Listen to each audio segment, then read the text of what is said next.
Apartment किणुछंती कि सावधान बिना अधिग्रहण प्रमाणपत्र बा ओसी रे रुहंतुनी ता नहले केवल भोग दखल करिपरिबे सिना किंतु अधिकार साब्यस्त करिपरिबेनी। बैंकगुड़िक भी केवल ओसी थिबा निर्माण को सिक्यूरिटी रखी ऋण मंजूरी देवे। बिल्डर क्रेता को ओसी बा ऑक्युपेंसी सर्टिफिकेट देवा परे ही विद्युत पानी और सोरे संजोग दिया जिवो। जदि ओसी देवा परे भी एसबू मौलिक भित्तिभूमि देवार उल्लंघन होइतिबो ताले संपुक्त बिल्डर अधिकारी विरुद्ध में कार्यानुष्ठान हेबो। बिल्डिंग प्लान मंजूरी बेले अंडरटेकिंग देवे बिल्डर फ्लैट क्रेता बा हिताधिकारी को ओसी बा संपूर्ण निर्माण प्रमाणपत्र उपयुक्त कर्तृपक्ष हातेबा परे ही फ्लैट दखल दिया जिवो। किछि मास पूर्व सर्वोच्च अदालत ओसी पाइबाकू एभली मार्गदर्शिका जारी करथिले आ समस्त राज्यर मुख्य सचिव को सर्कुलर जारी करने को निर्देश भी देते किंतु ओडिशा सरकार कौन से सर्कुलर जारी कलेनी। यह सुप्रीम कोर्ट रे अवमानना मामला फाइल करिसेंती रेरा एक्टिविस्ट विमलेंदु प्रधान। आ ओडिशा सरकार को ए संदर्भ में 2 सप्ताह भीतर अनुपालन रिपोर्ट दाखल करने को निर्देश देइछन्ती सुप्रीम कोर्ट। आसंतु नजर पकाइदेवा सुप्रीम कोर्ट कौन मार्गदर्शिका जारी करथिले। बिल्डर को लिखित प्रस्तुति देवाक पड़ो जे ओसी बिना कौन से अधिग्रहण हेबनी। निर्माण स्थल में अनुमोदित प्लान प्रदर्शन करने को हेबो। निर्माण समाप्ति और अधिग्रहण प्रमाणपत्र केवल ग्राउंड विजिट पर ही प्राधिकरण जारी करेंगे। कौन सी विच्युति देखागले संशोधन नहेबा जाए प्रमाणपत्र स्थगित रहिबो। कौन सी अनधिकृत निर्माण में बेपार लाइसेंस व्यवसाय और वाणिज्य लगी अनुमति दिया जीवनी। बिना वैध ओसी रे कौन से अपार्टमेंट निर्माण बेआईन अटे और यहाँ डिमोलिश कर आगुरी भी सर्वोच्च अदालत कही। ओडिशा सरकार राजस्व विभाग और नगर उन्नयन विभाग मिलित भाव यार समाधान लगी विचार विमर्श जारी रखिंट किंतु कौन से निष्कर्ष में पहुंची पारना। ओसीर अर्थ यह बिल्डिंग निरापत्ता समस्त आईनगत वैधता समेत दखल नेबार अधिकार को मोहर मारी थाए।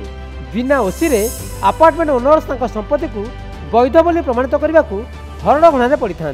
अपार्टमेंट मालिकों को मालिकाना सत्व और सेमानकर आईनगत सुरक्षा कवच को नहीं सुप्रीम कोर्ट जेतिकी चिंतित किंतु परितापर विषय से अनुपात राज्य सरकार सेतिकी चिंतित नुहंती।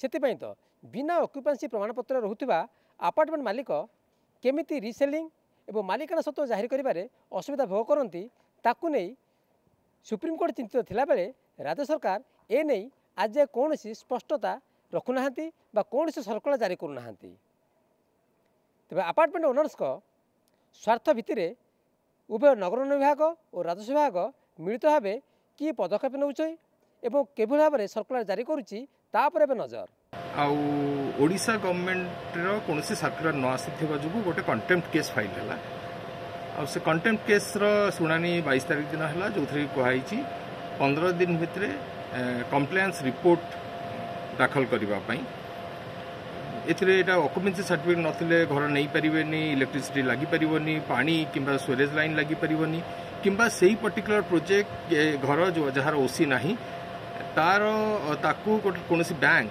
कोलैटरल किंबा सिक्यूरिटी हिसाब से नहीं पारिबेनी। एही टाइप रो बहुत गुडे ऑर्डर अच्छी जहाँकि गाइडलाइन हिसाब से ऑल ओवर इंडिया पाई एटा करिसेंती सुप्रीम कोर्ट। पदक्षेप माने आम स्वागत करूछु एवं आशा करूछु जे सरकार यही बाबद रे जहाँ सर्कुलर करने कथा सेटा जेते शीघ्र ताहा करिवे।